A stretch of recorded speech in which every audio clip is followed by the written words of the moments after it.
Hello ছোট বন্ধুরা, আজকে আমরা শিখব ব্যঞ্জন বর্ণ। ব্যঞ্জন বর্ণের সঠিক উচ্চারণ আমরা অনেকেই জানি না, তাই আজকের এই ভিডিও থেকে খুব সহজেই তোমরা ব্যঞ্জন বর্ণের শুদ্ধ উচ্চারণ শিখতে পারবা। তাহলে শুরু করা যাক। ব্যঞ্জন বর্ণ 39টি। ব্যঞ্জন বর্ণ কয়টি? 39টি। ক, খ, গ, ঘ, উ। আবার বলি, ক, খ, গ, ঘ, উ। এর উচ্চারণ কিন্তু উ। কি? উ। তাহলে আমার সাথে তোমরা আবার বলো, ক, খ, গ, ঘ, উ। এই দুটোর উচ্চারণ কিন্তু টোটালি আলাদা। গ আর ওকে বলতে হবে ঘ। কি বলতে হবে? ঘ। তাহলে কি হলো? গ, ঘ আর ওর নাম উ। কি? উ। তাহলে আমরা এখন 4টা শব্দ শিখে গিয়েছি। কি শিখলাম? ক, খ, গ, ঘ, উ। তাহলে তোমরা কি শিখতে পারলে এখন? ক, খ, গ, ঘ, উ। তাহলে এরপরে কি আসে চলো তো দেখে নিই। চ। ওর নাম কি? চ। ওর সাথে আরেকজন আছে, ওর নাম হচ্ছে ছ। ও হচ্ছে ছোট ভাই, ও হচ্ছে বড় ভাই। তাহলে ওকে কি বলবো আমরা? চ। আর ওকে কি বলবো? ছ। তাহলে আমার সাথে তোমরা আবার বলো, চ, ছ। বর্গীয় জ, ঝ। ওর নাম কি? বর্গীয় জ। তো বর্গীয় জর শেষের শব্দটা হচ্ছে জ আসে, বর্গীয় জ। ওই জ হচ্ছে ওর নাম। তাহলে কি শিখলাম?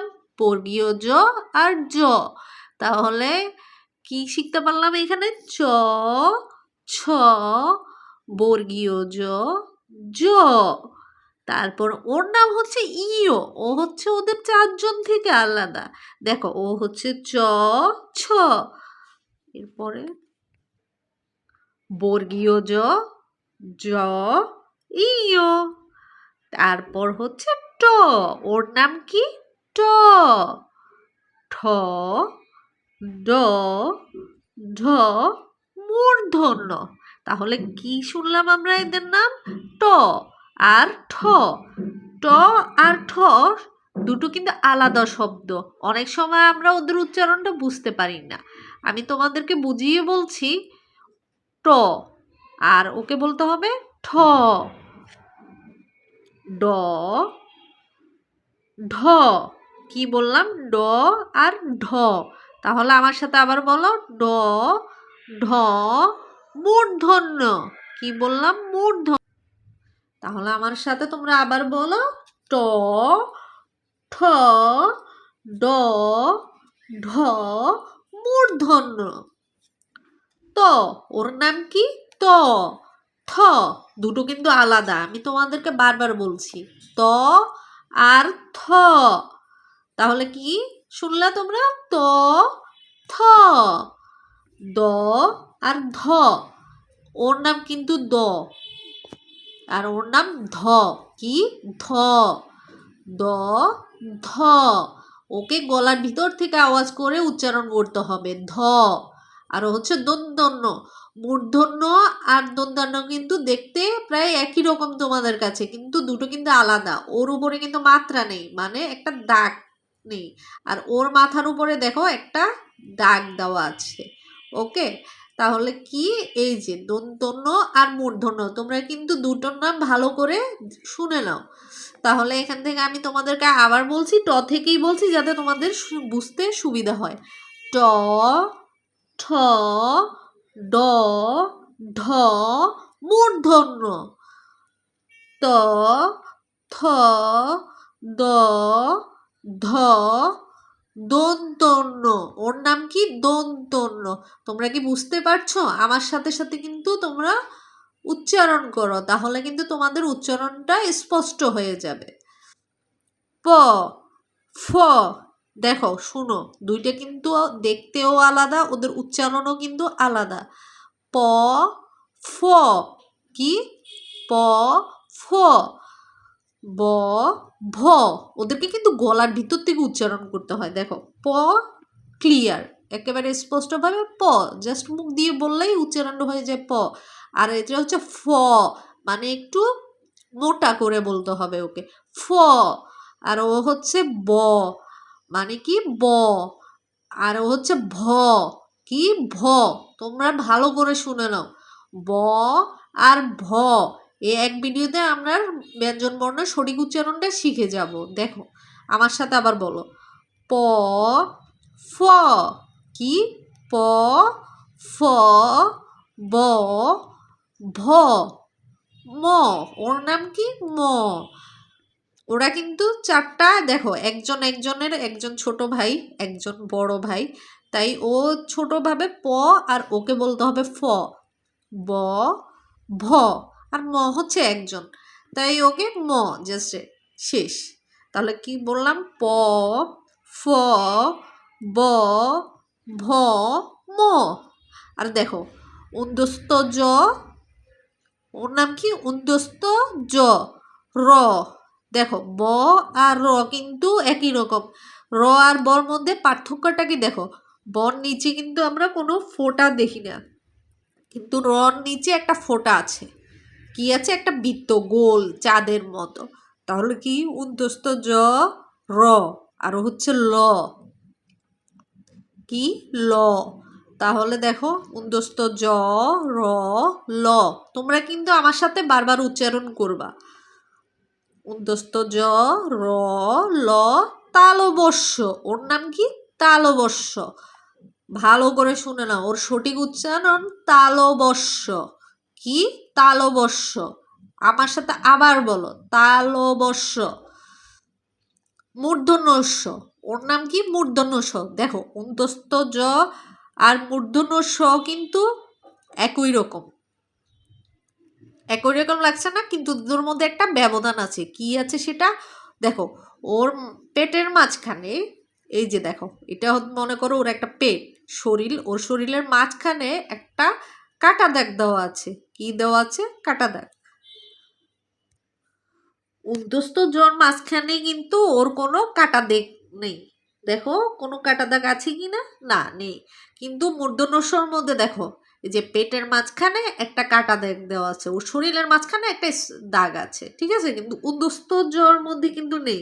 ওর নাম উন্তস্ত জ, ওর নাম হচ্ছে মূর্ধন্য স, কি মূর্ধন্য স, আর ওর নাম হচ্ছে উন্তস্ত জ। তোমরা কি বুঝতে পেরেছ? তোমাদের বুঝার সুবিধার্থে আমি আবার বলছি, উন্দস্ত জ র ল, তালবস্য মূর্ধন্যস্য। আবার বলি, উন্দস্ত জ র ল, তালবস্য মূর্ধন্যস্য। দন্তস্য হ, ক্ষীয়, ডয় শূন্য র, ঢয় শূন্য র।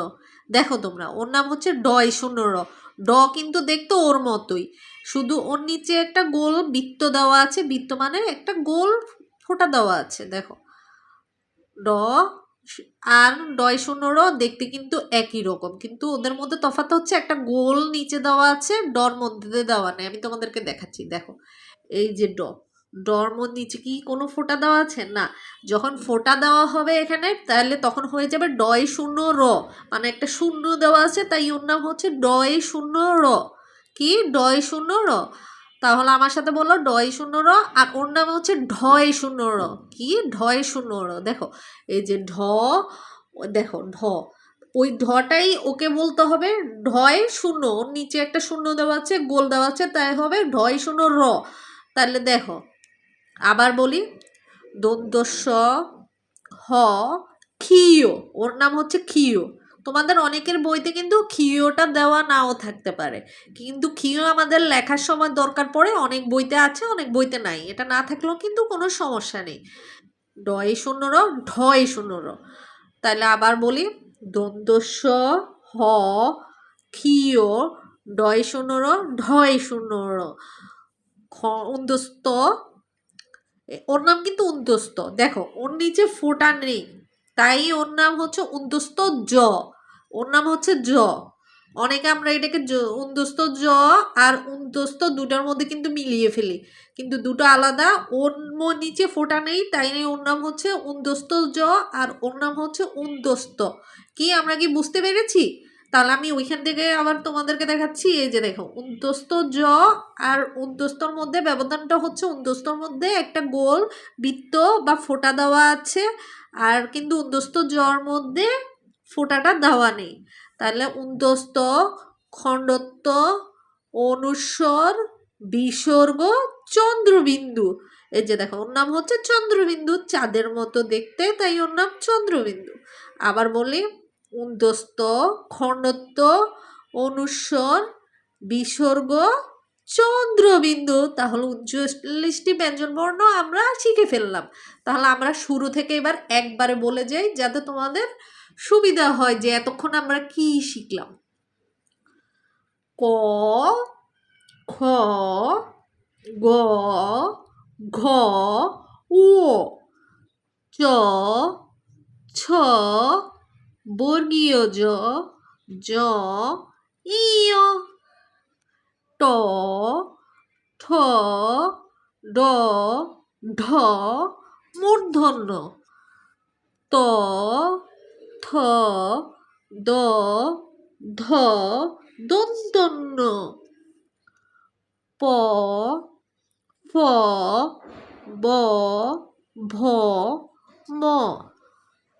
উন্তস্ত জ, র, ল, তালবস্য, মূর্ধন্যস্য, দন্তস্য, হ, ক্ষীয়, ডয় শূন্য র, ঢয় শূন্য র। উন্তস্ত, খণ্ডত্ব, অনুস্বর, বিসর্গ, চন্দ্রবিন্দু। আশা করি এই ভিডিওতে তোমরা খুব সহজে ব্যঞ্জনবর্ণ শিখতে পেরেছ এবং ব্যঞ্জনবর্ণের সঠিক উচ্চারণ কি তাও জানতে পেরেছ। তাহলে ভিডিওটি যদি ভালো লেগে থাকে তাহলে সাবস্ক্রাইব করতে ভুলবে না। ধন্যবাদ।